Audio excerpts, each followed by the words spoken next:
Good afternoon. I'm on for a hot minute here, and the only reason I decided to come on is because it is raining, and it's a nice, steady, hard rain, and I wanted to show you. I am very pleased. Very pleased. Although, it's still loose and all that, but no rain has puddled or settled, and it's been raining steadily like this for the past, couple of hours. I just been out here working. I just completed the trees and the fruits. And the last thing I need to do, I'm gonna go out there one more time to show y'all. I think I stopped counting pears at 10. So I said, nope, squirrels can't have the pears. I'm getting this netting on it like I did last year, and last year I got my pears. Now he might come along and eat the leaves. I hope not, but we'll see. But anyway, here is the golden raspberry. Nothing has stressed thus far. I got, these plants had never been fertilized. And I never fertilized them simply because they were in the keyhole garden. The fertilization is through the food scraps. So I said, well, let me fertilize them real good. I got some berry tone in it because these, we know that the blueberries are gonna give me a few this year. I'm not sure about the golden raspberries, and when she gave me that plant last year, it was about like the blueberry plant. It was a little stick, and she said that it would grow, and so it did. So I went on and fertilized it too with the berry tone and blood, your regular fertilizers, NPKs, and I'm gonna mulch them up too. But so far they haven't stressed. I just need to get them watered in. Okay, the trees were easy, very easy. You know what? I'm concerned about my flowers here. I have some yellowing leaves down here. Unless they're not the true leaves, I don't know. I'm gonna keep an eye on those. But anyway, trees were very easy. What I did was I just emptied the container part way, not even halfway. And it was light enough for me to lift onto the wagon, and I rolled the container in and then brought in the trees and then replanted them. That was easy. I had that done in less than 15 minutes. And most of that time was taken getting them planted and getting them fertilized. I hadn't fertilized this new cherry tree this year. I was gonna wait until the fall. But I said, well, since I moved it and uprooted it, I better go on and fertilize it now. That one, I said I better do it because I would like the leaves to come back, and my one little cherry survived, y'all. So at least I know I'll get one cherry this year. And hopefully, because I had so many blooms, this tree wasn't, it was bad, but I still think it might still, I don't know if it'll put off some cherries, but it may put some off over here. It may put a few more off, but I doubt it. But at least I'll get one, so I'll see what they taste like from this tree. And next year, I hope it really produces for me.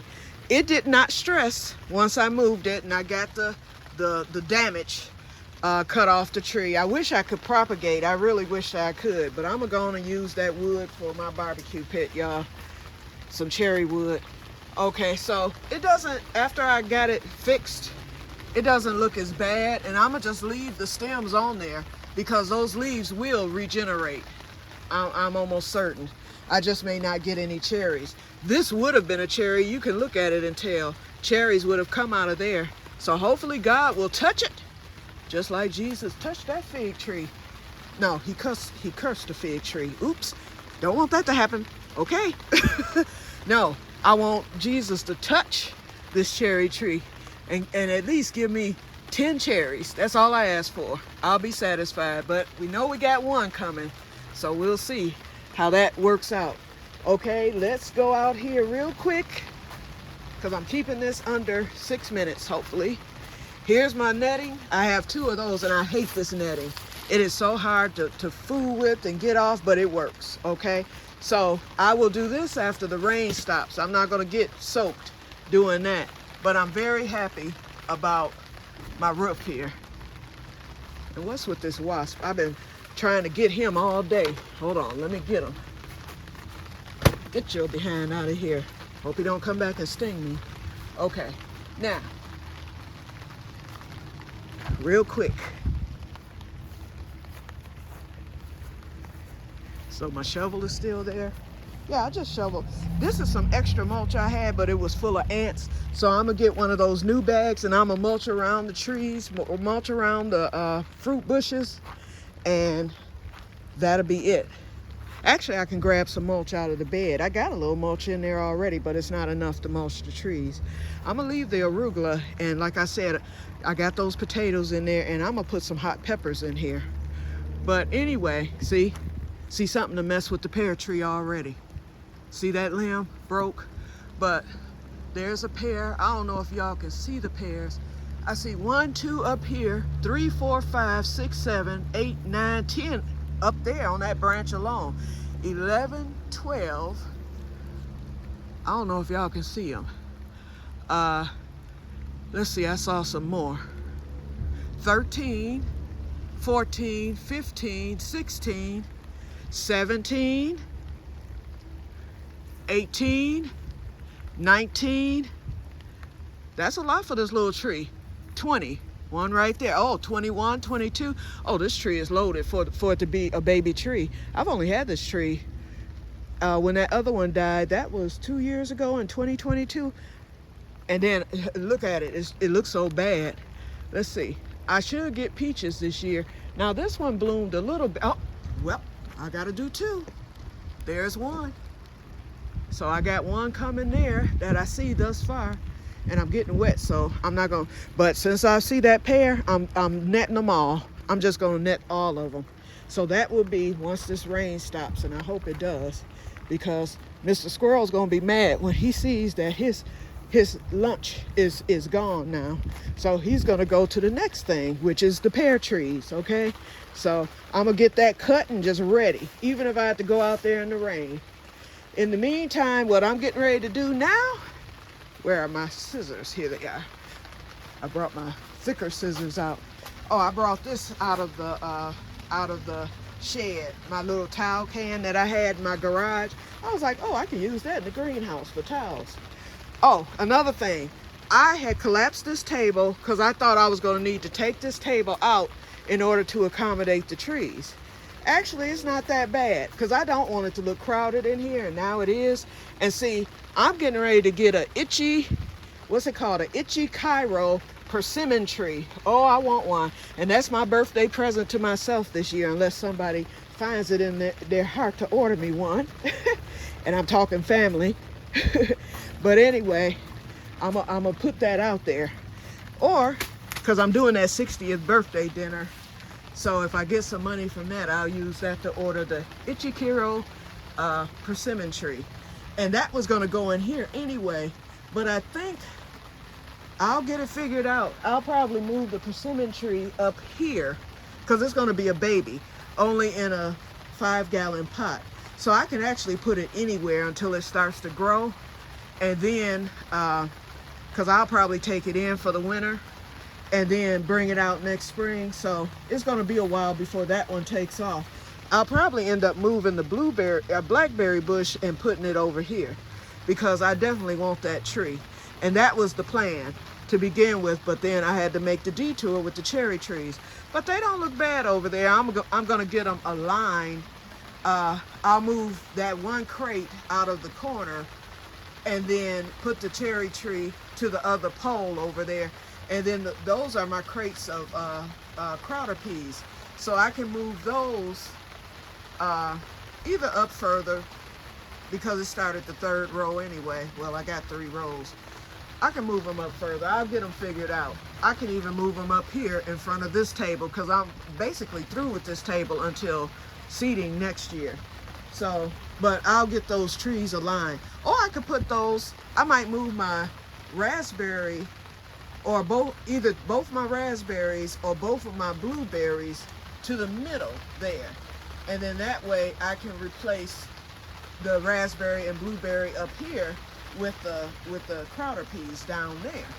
I think that's what I'll do. Just put some fruit up against the door. So now, this is the chicken wire, y'all. And I ended up getting it cheap because Menards didn't have any prices on their items. And I told them, well, I saw some of this for $9 online. That's what I was planning on getting.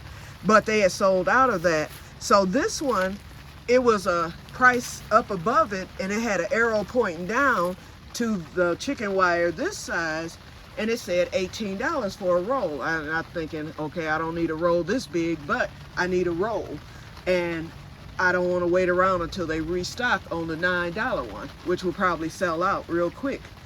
So I took it on up, and the lady was like, I have no way of ringing it up. So she called the manager. He walked all the way back there, and he was like, she was right, there's no prices on anything. He said not even the more expensive ones. So he said they must have restocked it today, and whoever does the pricing or who put the labels or whatever on it hadn't had a chance to do it. And so he said, well, what price did you see online? I said, I saw $18, which I did. And so I told him, I said, look it up. And so she had already pulled up the Menards thing because she had been looking for it anyway. And so once he had the product number, we all pulled it up, and sure enough, it was the one that was 18. So I went on and got it. It's too much, but I mean, it's always good to have extra, and I may be able to use that somewhere else later, especially if I decide to plant in ground. I might need this for the potatoes. You never know. So I have extra, but right now I'm getting ready to, oh, and let me get my measuring tape. I hope I can find it. And here, I've been on here 11 minutes already. Oh, where? I know I brought that measuring tape in here. Might be on the tape. Oh, nope, that's not it. Ooh, what did I do with it? Well, that's okay. I can eye it, because I'm gonna cut it a little bigger than what the window is anyway. But anyway, I'm getting ready to cut, and I did not get the magnets, y'all, because my budget was crazy. And then I thought, hey, I was like, I want this stuff to be up against the window to begin with. So I bought some Gorilla Tape. I know that'll hold it. So that's what I'm getting ready to do. Get 8 pieces of that chicken wire cut, and while it's raining out here, I'm gonna get them taped up to the window from the inside. And the tape is clear. It looks orange, but it's actually clear, crystal clear. And so it should look neat. I'm gonna try to make it as neat as possible. What's gonna be hard is getting the windows over here, because I gotta move all these tables and stuff back to get back there. Well, for the last two, the first two, I'm okay. And so I'm gonna get the hardest ones first, and then move on to the easier ones. So I'll show you that on tonight's episode. I'm at 12 minutes, so let me cut this. Oh, and I wanted to tell y'all, YouTube sent me a thing from YouTube Studios. It said, you're getting more members, and I forget how they worded it, but they were like, we're sending you a link to an editing. And I was like, okay, somebody watching me and saying, okay, she too long, she need to edit some of this. And that's something I've always wanted to do, but I am not computer savvy at all. That's why when I started this channel, it was basically for fun, not for getting commercials and all that stuff. So I'm glad they sent me that. So I'm gonna look at it and study it and see if it's something I can do on my big computer that's in the office. And so if I grasp the concept, I can't promise you, but if I can grasp the concept and do it, and don't y'all tell me, oh, it's easy, cute. Not for me. That and math are my two nemesis, okay? Everything else, I was a straight A student. But math and that computer stuff, no. And I know I need to open my brain up to it, and I'm gonna try. So if I can get that and grasp the concept of it, I'm gonna try to. I'm gonna pray before I look at it, and if I can do that, then I will start editing my videos. And it was telling me I can do an intro and an outro and all that stuff. So get ready, y'all. Que-stead-Que might be hitting the big time pretty soon with the song and everything. I mean, music to the song and everything. Okay, y'all, we're at 15 minutes, so let me go. Talk to you later. And once again, no water pooling, and it would have pooled by now. It would have definitely pooled by now, but that wood is keeping it, running down. So that is wonderful. Thank you, Jesus. Now, if this was snow, wet snow, I don't know. But for now, this is working until I can get that spot repaired and get the rest of the wood shored up in here. Talk to you later. Bye-bye. And may God bless you all.